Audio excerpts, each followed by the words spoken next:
Bismillahirrahmanirrahim. Assalamualaikum warahmatullahi wabarakatuh.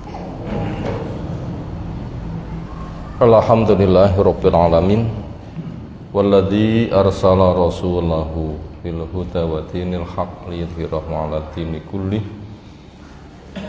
Wa kafa billahi syahida wa asyhadu an la ilaha illallah wahdahu la syarikalah wa asyhadu anna Muhammadan abduhu wa rasuluh. Allahumma shalli ala Muhammad wa ala alihi wa ashabihi wa man tabi'ahum bi ihsanin ila yaumiddin.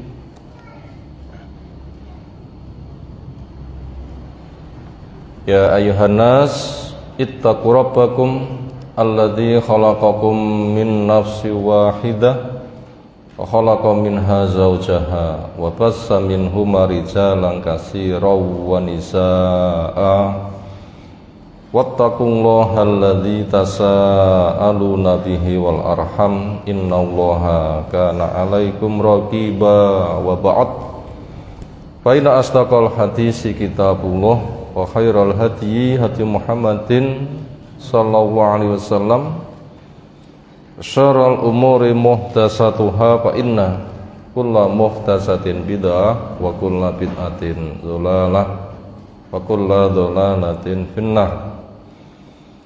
Alhamdulillah binikmatihi tatimmu sholihat. Pujian kita haturkan kepada Allah yang dengan nikmatnya amal soleh semakin sempurna. Setelah kita mendapatkan pembekalan takwa selama Ramadan, memang Allah telah perintahkan wa tazawwadu, supaya kalian cari bekal. Fa inna kharazati at-taqwa, sesungguhnya bekal yang paling baik itu adalah takwa. Dan Ramadan merupakan penggemblengan agar orang dilatih untuk jadi orang takwa. Allah memang memanggil, ya ayyuhalladzina amanu kutiba alaikumusiyam kama kutiba alal ladzina min qablikum la'allakum tattaqun. Dan ketakwaan harus dijaga supaya selalu berguna. Karena diperintahkan ittaqillaha haitsuma kunta, takwalah kepadalah dimanapun kamu berada, di Ramadan maupun di luar Ramadan. Apalagi setelah mendapatkan pembekalan Ramadan harus lebih hebat lagi, berarti sangoni.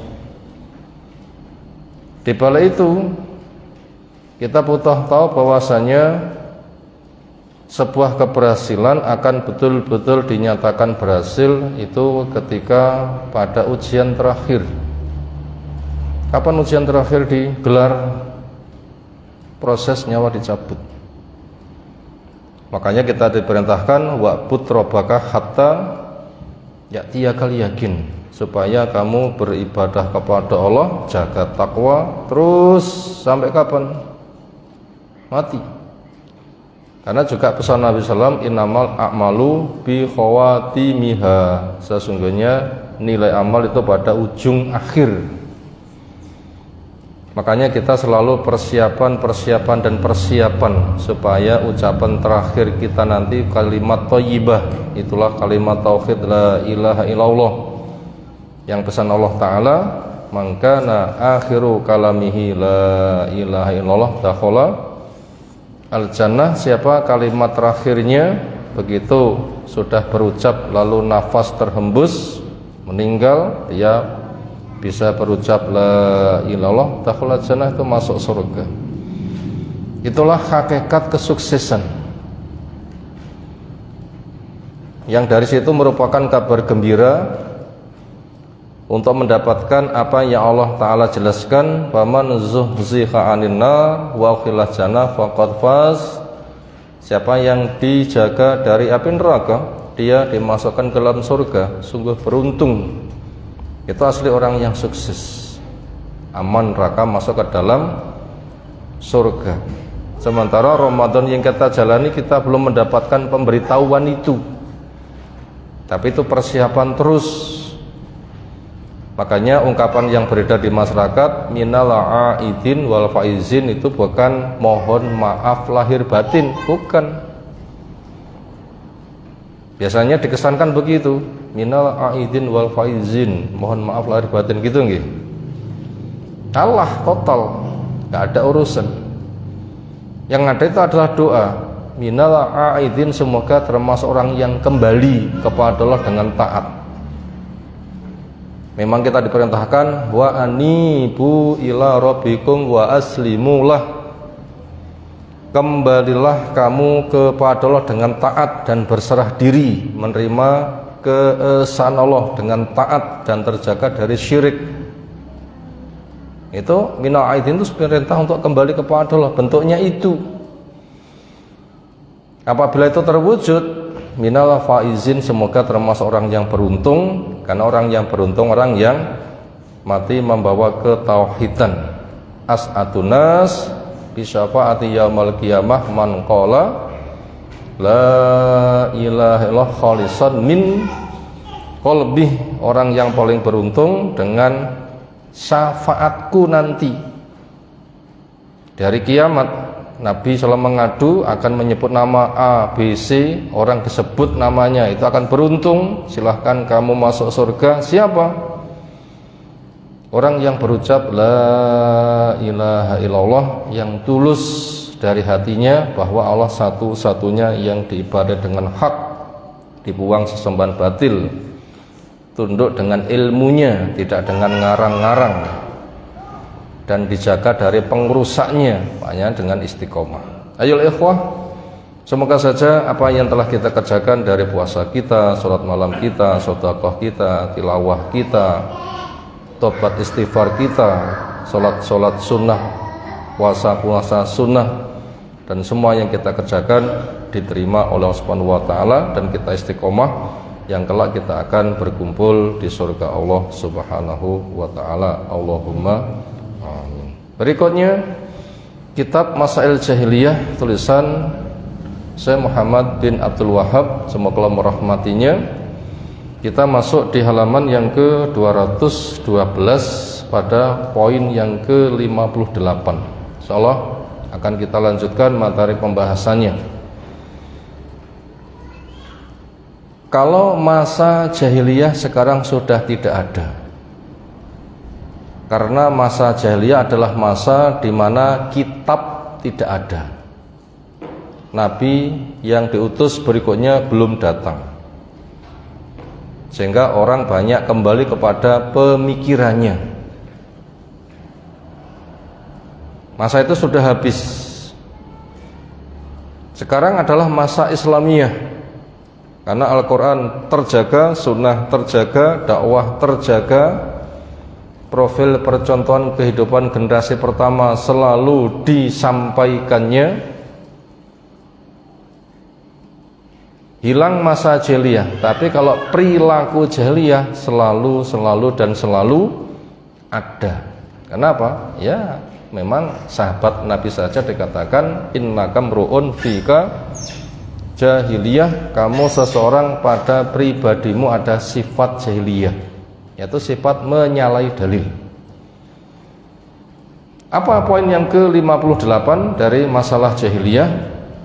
Yaitu menuduh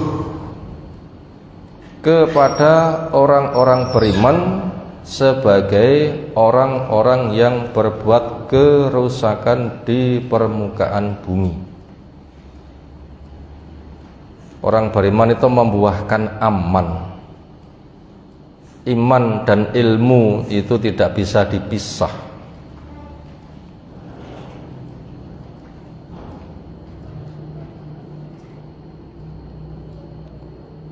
Terbit terang, berlalulah gelap, itu semuanya itu dengan ilmu, karena Islam sifatnya yukhrijuhum minadz dzulumat ila nur. Habis gelap terbitlah terang, mengeluarkan manusia dari gelap menuju ke cahaya, dan itu akan terangkat tinggi-tinggi di sisi Allah Subhanahu wa taala. Dan itu orang yang paling dimuliakan oleh Allah taala. Allah memanggil mereka dengan panggilan kasih sayang. Lalu bagaimana Orang yang sudah sejelas itu kebaikannya kok malah dituduh sebagai orang yang membuat kerusakan di permukaan bumi. Kalau kita melihat ada orang-orang yang menuduh kepada orang yang beriman, katanya tukang bikin kerusakan. Aslinya si penuduh itulah orang-orang jahiliyah. Kita baca apa yang ada di materi. Bukti masalah ini tercantum di dalam banyak ayat yang ada di dalam Al-Quran. Kesimpulannya adalah orang-orang beriman yang menentang kebatilan dari kebatilannya orang-orang jahiliyah. Mereka orang-orang jahiliyah menuduh kepada orang-orang yang beriman, katanya membuat kerusakan di bumi. Ya, semisal bahasane maling, asik-asik nyolong, ketangkap polisi, marah-marah nggak kira-kira? Kurang ngajar. Ya, senada dengan itulah. Atau berbagai macam kemaksiatan yang lain. Syirikmu diingatan, tobatlah, bertauhidlah kamu. Nah, katanya mereka diganggu. Orang mengingatkan, katanya membuat kerusakan. Mereka yang sedang asik-asiknya bid'ah, ketika diingatkan jangan bid'ah. Orang yang menasihati katanya merusak di permukaan bumi. Selalu ngritiki mereka, mencaci maki mereka, bahkan menggerogoti anak turun mereka dan macam-macam. Perhatikanlah perkataan mereka yang Allah sebutkan di awal surah Al-Baqarah. Bagaimana mereka mengklaim katanya merekalah orang-orang yang suka membuat perbaikan, sebagaimana di Al-Baqarah yang ke-11. A'udzu billahi minasy syaithanir rajim. Wa idza qila lahum la tufsidu fil ardi qalu innama nahnu muslihun. Wa idza, dan ketika qila dinasihatkan, diingatkan, ditegur, disampaikan, didakwahkan kepada mereka, lahum untuk mereka, la tufsidu fil ardi, kalian jangan membuat kerusakan di bumi. Kenalilah agama ini dengan baik, jangan berpaling. Terimalah agama Nabi ini dengan benar, jangan kamu musuhi.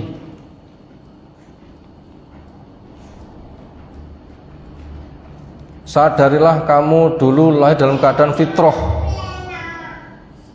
Islam datang untuk menjaga fitrahmu.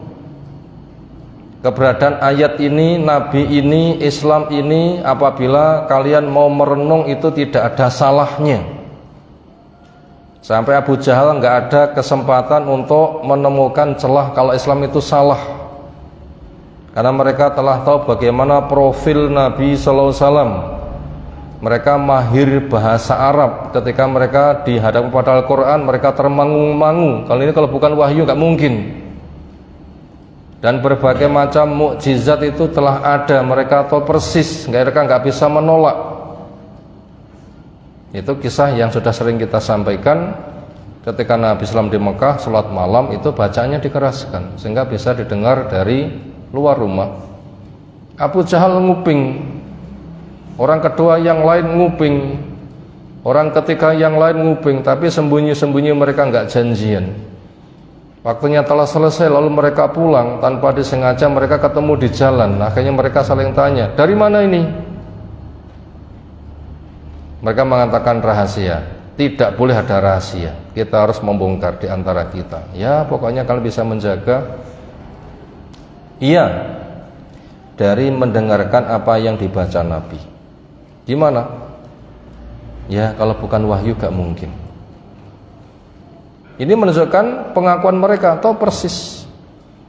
Tapi dibalik pengakuan Nabi itu adalah benar, mereka nggak bisa membantah, tapi nggak mengimani. Itu namanya membuat kerusakan. Akhirnya bersumpah memusuhi, itulah hakikat membuat kerusakan. Nggak mau ngaji itu membuat kerusakan.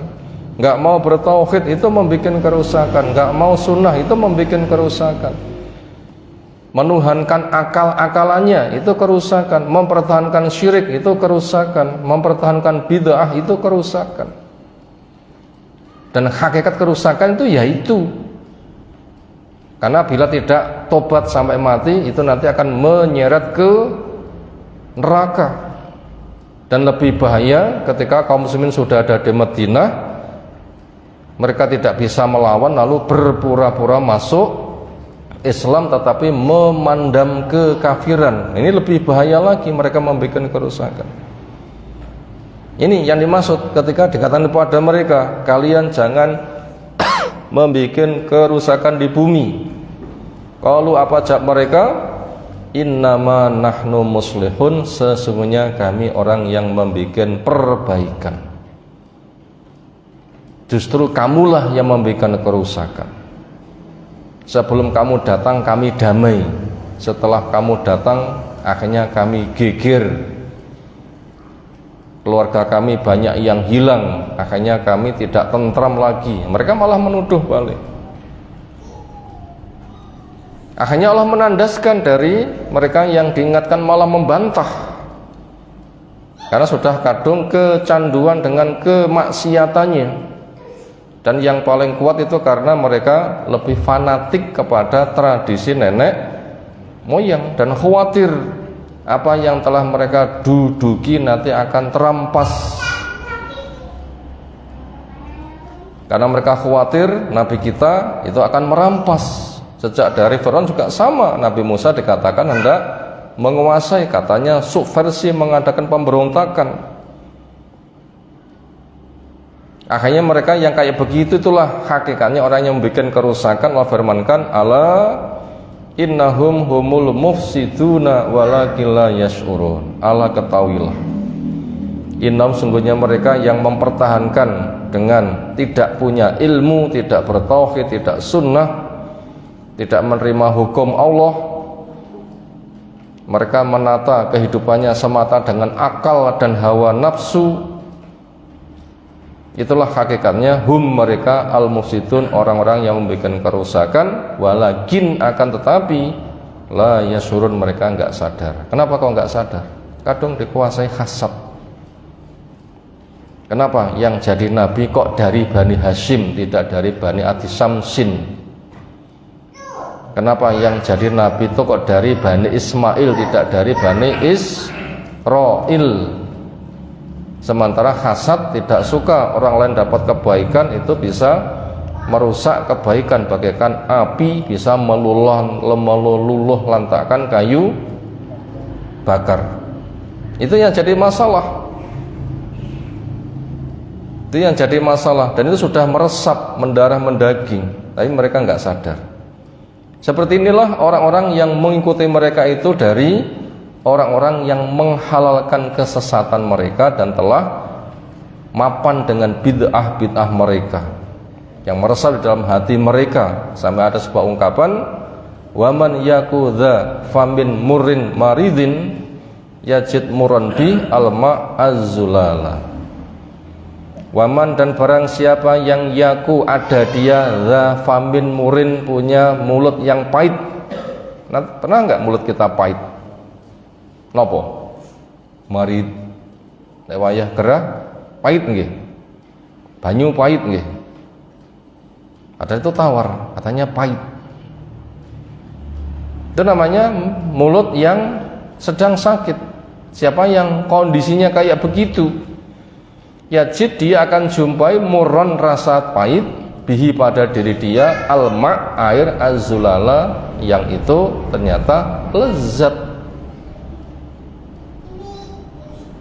Ya gitulah, orang itu apabila sudah kadung menuhankan akal dan hawa nafsu, dikuasai hasad, dan itu sudah mendarah mendaging, makanya kebenaran itu tidak bisa menyentuh sama sekali. Kenapa? Kadung kecanduan. Khamr aslinya kan nggak enak. Lek kadung kecanduan enak mboten? Tiba-tiba banyu sing enak-enak malah emoh. Tapi sing membahayakan nganti tiner diombe. Kenapa? Ya gitulah. Kadung sarafnya itu tumbuh, sel-selnya tumbuh dari barang-barang itu. Itu kalau nggak ditinggalkan lama-lama total dan itu masih ada, maka yang namanya seger itu ndak ada. Yang namanya khamr itu lezat di mulut mereka. Kenapa? Itu namanya kecanduan. Kita memohon kepada Allah Subhanahu wa taala agar Dia berkenan meneguhkan hati kita di atas agamanya yang lurus dan juga menegakkan kaki kita berpijak di atas jalan yang lurus. Materi bacaannya habis. Sekarang kita masuk rangkuman kira-kira pelajaran yang ada pada bab di atas itu apa saja. Nomor 1, pusat komando itu adalah hati. Titik. Pusat komando itu adalah apa? Hati. Itu rangkuman nomor 1. Pusat komando itu adalah hati, sebagaimana hadis ada di Sahih Bukhari, Sahih Muslim.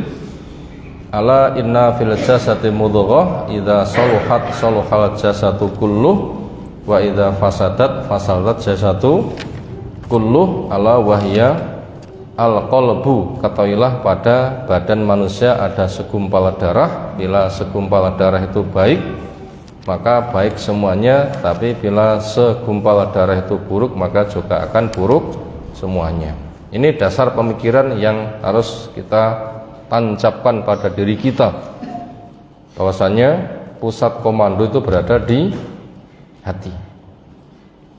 Nomor 2, hati bagaikan ikan. Hati itu bagaikan ikan. Airnya baik, ikannya sehat. Dan sebaliknya. Titik. Kita ulang, hati itu bagaikan ikan. Airnya baik, ikannya sehat, dan sebaliknya. Airnya buruk, ikannya gimana? Ya, bisa mati. Bisa mati. Itu tadi pelajaran nomor 2. Masuk yang ketiga.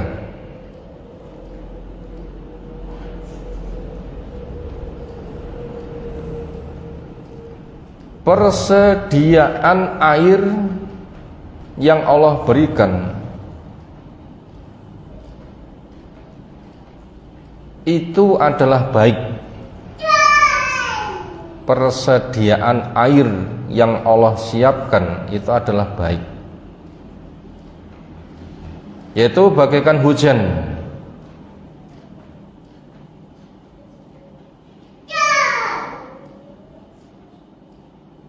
Tetapi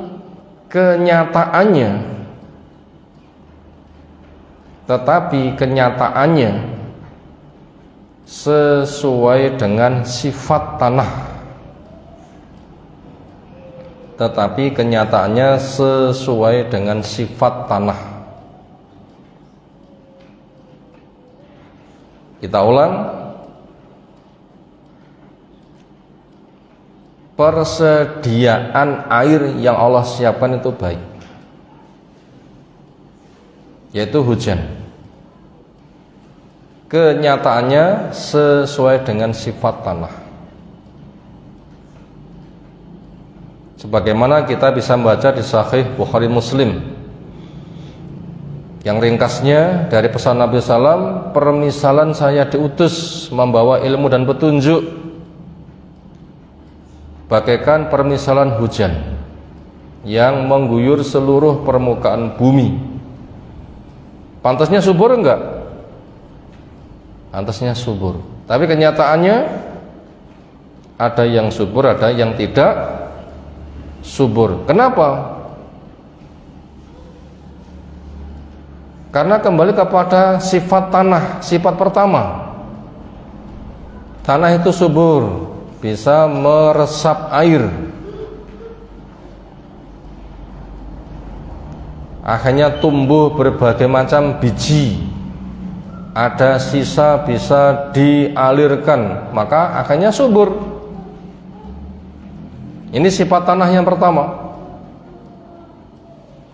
Lalu sifat tanah yang lain, ada yang tanah itu keras, mungkin dia cekung atau cembung. Bila tanah itu cekung, keras, ada air tertampung, dia nggak bisa memanfaatkan, tapi dimanfaatkan yang lain. Tapi bila tanah itu cembung, begitu hujan selesai, habis. Nah, gitulah kurang lebih manusia. Dengan air yang sama ada tanah yang subur, dengan air yang sama ada tanah yang gersang. Itu tadi pelajaran nomor 3. Nomor 4, sebab-sebab hati itu baik atau buruk. Sebab-sebab hati itu baik atau buruk. Kita akan mengenali sebab-sebab hati itu baik atau buruk. Pertama, kita bisa membaca surah An-Nazi'at sejak dari yang ke-37 sampai 41. Surah An-Nazi'at diawali dengan wan nazi'ati gharqa. Kita baca mulai dari ayat yang ke-37. Fa amma man tagha wa asaral hayatad dunya fa innal jahima hiyal ma'wa. Wa amma man, dan adapun orang yang tagha, dia melampaui batas. Wa asaral hayatad dunya, dan lebih mementingkan kehidupan di dunia, seolah itu kekal, padahal itu hanya sementara. Akhirnya itu yang dituhankan. Katanya hidup itu hanya sekali, surga itu lek kaya. Dicinta Allah itu apabila kaya dan sehat. Ketika sedang kaya, dia menyangka katanya dia akan kekal. Bahkan dia ngomong, bila saya nanti dikumpulkan di akhirat sudah disediakan lebih baik daripada milikku yang ada di dunia. Makanya orang yang punya pemikiran demikian diingatkan tidak mau, ini menyebabkan hati rusak. Ini yang menjadi penyebab. Itu bila digambarkan air keruh, ikannya nanti bisa mabuk. Tapi sebaliknya, wa amma man khafa maqama rabbih wa nahan nafsa 'anil hawa. Adapun orang yang punya rasa takut akan kedudukan Allah, Zat yang Maha Agung, dia lemah, nanti akan dikembalikan, dihisab. Dunia batu loncatan, akhirat tujuan untuk aman neraka, masuk ke dalam surga, dan ada bimbingan. Akhirnya dia mempelajari dengan keilmuannya. Wa nahan nafsu anil hawa, dan dia menahan nafsu dari segala kemauan. Kemauan nafsu dikendalikan. Bila benar sejalan, silahkan dilayani. Apabila enggak benar, enggak sejalan, ya kendalikan. Sehingga perilakunya itu sejalan dengan apa yang Allah bimbingkan. Itu bila digambarkan air, itulah air yang jernih. Makanya nanti ikannya akan sehat. Allah katakan fa innal jannata hiya al-ma'wa, maka sesungguhnya surga itu sebagai tempat kembalinya. Itu tadi untuk mengetahui macam-macam air jernih dan air keruh. Gambarannya seperti itu. Senada itu juga kita bisa membaca pada surah Al-Lail, mulai ayat yang ke-7.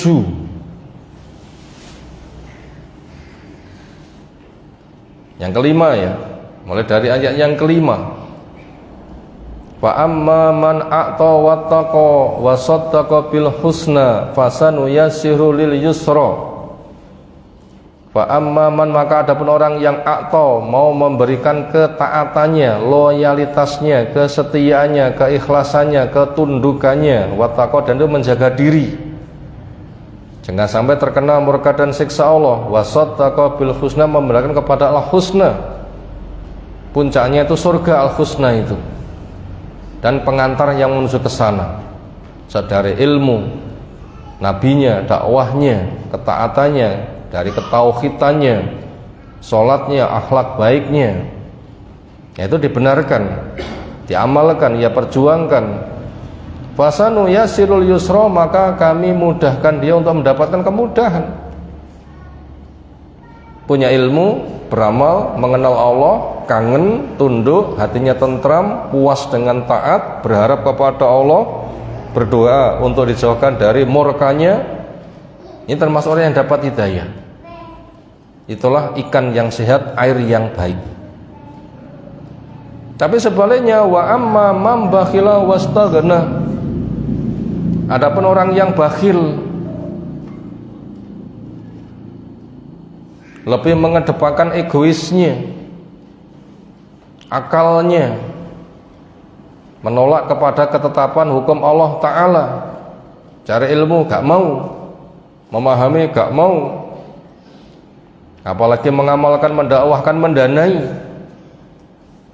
bakhil dari kebaikan, waspada, dan merasa cukup dengan akalnya, dunianya, otaknya, wa kadzdzaba bil husna, dan dia mendustakan kepada al husna, surga didustakan, ilmu didustakan, tauhid didustakan, Rasul didustakan, Islam didustakan, jalan ke surga didustakan.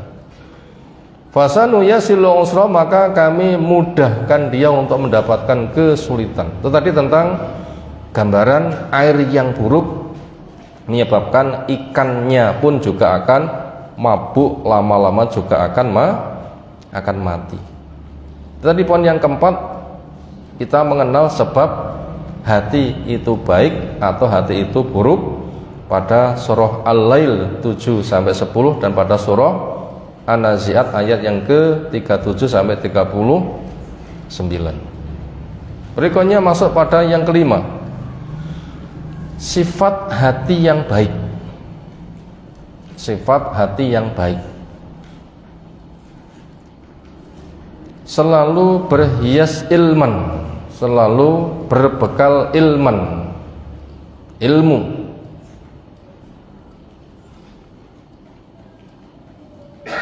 Nomor 2, iman membuahkan aman.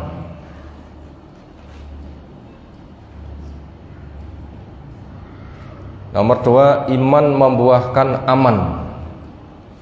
Nomor 3, bila sudah jelas halalan thayyiban. Bila sudah jelas halalan thayyiban. Yang keempat, baru dimanfaatkan. Itu sifat hati yang baik, selalu berdasarkan ilman. Itu nomor 1. Nomor 2, iman membuahkan aman. Nomor 3, bila sudah jelas halalan thayyiban. Yang keempat, baru dimanfaatkan. Ini sifat-sifat hati yang baik. Makanya supaya hati kita baik, ya harus selalu punya dasar ilmu. Ilmu membuahkan iman, dan iman akan membuahkan aman. Karena tidak iman satu di antara kamu sampai tetangganya merasa aman. Termasuk tanda iman menyingkirkan kotoran dari jalan, sehingga orang yang lewat menjadi aman. Bila sudah jelas halalan thayyiban, ini harus berpikir segala sesuatu ketika diambil itu pastikan dulu harus yang halalan thayyiban. Bila sudah jelas halalan thayyiban, yang keempat baru dimanfaatkan. Itu tanda-tanda hati yang baik. Itu tadi pelajaran yang kelima. Sekarang yang keenam, sifat hati yang buruk. Yang keenam, sifat hati yang buruk.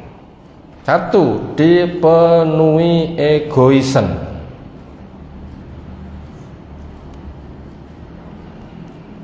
Nomor 1, dipenuhi egoisan. Nomor 2, selalu adaptasian. Nomor 2, selalu adaptasian. Yang nomor 3, semua kesempatan. Yang nomor 3, semua kesempatan.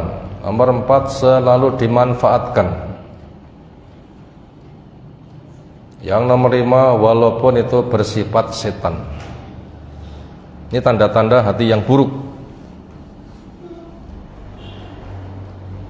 Ada berapa tadi tandanya? Ada 5. 1, selalu dipenuhi egoisan, egois, mementingkan diri sendiri. Orang lain itu diperalat, dipaksa untuk mendukung kepada dirinya. Dirinya itu menjadi ukuran, itu namanya egois. Yang nomor 2, selalu adaptasian, jadi nggak punya prinsip. Selalu sikapnya itu menyesuaikan dengan lingkungan, kayak bunglon, binatang mimikri. Lingkungan abang ya malu abang, kan ijo nggih malu ijo, kuning ya kuning, ireng ya ireng. Itulah orang-orang munafik. Di tengah orang kafir menampakkan kekafirannya, di tengah orang beriman mengaku keimanan. Itu namanya orang yang egois, selalu adaptasian. Yang nomor 3, semua kesempatan. Jadi mereka itu selalu mencari kesempatan, dan itu selalu dimanfaatkan. Gak usah mikir halal atau haram, walaupun itu bersifat kesetanan. Itu tadi poin yang ke-6 tentang sifat hati yang buruk. Ada 5 poin bila kita rangkum: dipenuhi egoisan, selalu adaptasian, semua kesempatan, selalu dimanfaatkan walaupun bersifat kesetanan. Terakhir yang ke-7, sifat hati yang buruk pada hati yang baik. Sifat hati yang buruk pada hati yang baik. Apa itu sifatnya? 1, kebenaran ialah apa saja yang dicocoki oleh hawa nafsunya. Sikap hati yang buruk pada hati yang baik. Yang pertama, kebenaran ialah apa saja yang dicocoki oleh hawa nafsunya. Itu yang pertama. Yang nomor 2, menuduh kepada orang yang baik dengan kebodohan dan kerusakan. Menuduh kebodohan dan kerusakan pada orang yang berseberangan dengan mereka. Menuduh kebodohan dan kerusakan kepada orang yang berseberangan dengan mereka. Itu ujung-ujungnya kembali kepada judul yang ada pada buku. Itu tanda orang jahiliyah, yaitu menuduh kepada orang yang berseberangan dengan mereka dengan tuduhan kebodohan dan membuat kerusakan. Mereka punya perasaan kamilah orang yang bikin kemaslahatan, padahal mereka sendiri itu yang membuat kerusakan. Maka dari masa ke masa ya begitulah. Nabi Nuh juga dituduh majnun wasdujir, gila, dibelok. Katanya dongeng-dongeng, yang puncaknya disingkirkan. Simbol dengan kekuasaan Fir'aun mengejar kepada Nabi Musa bersama umat untuk dimusnahkan. Nabi kita pun juga sama, sampai sekarang pun juga sama. Orang-orang yang baik membacakan ayat-ayat Allah, yang berilmu, yang bertauhid, yang sunnah, yang lurus, itu selalu mendapatkan cap-cap yang buruk dari mereka, dan itu akan selalu ada dari masa ke masa dan aneka ragam. Walaupun mereka tuh menggunakan bahasa-bahasa yang mirip-mirip, makanya kita butuh tahu. Di antaranya kita butuh mengenal tentang nama-nama untuk sunnah. Apa saja nama-nama sunnah itu? 1. Ahlus sunnah, 2. ahlul jamaah, 3. ahlul hadis, 4. ahlul athar, nomor 5 Taifah Mansurah, nomor 6 Firqatun Najiyah, nomor 7 Salafiyun. Kita ulang, nomor 1 ahlus sunnah, nomor 2 ahlul jamaah, nomor 3 digabung ahlus sunnah wal jamaah,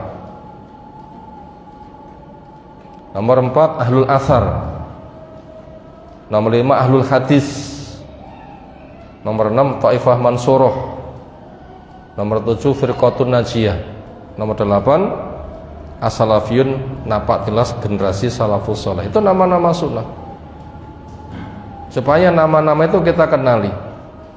Nah, ketika mereka hendak merusak kepada kaum muslimin, menggunakan nama-nama yang tidak islami tapi disematkan kepada nama-nama al-sunnah yang itu seolah itu mirip. Apa itu?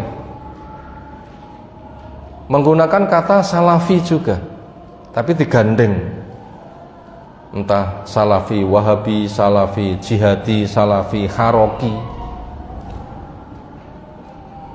Nah, sekarang yang sedang rame-rame di peta adalah salafi wahabi. Sebenarnya itu bukan sunnah itu, tetapi selalu diidentikan dengan kaum muslimin.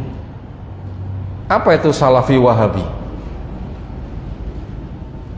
Yaitu mengikuti generasi yang sudah berlalu, yang dipelopori oleh Abdul Wahab bin Abdurrahman bin Rustum yang muncul pada abad yang ke-2. Itu khawarij total.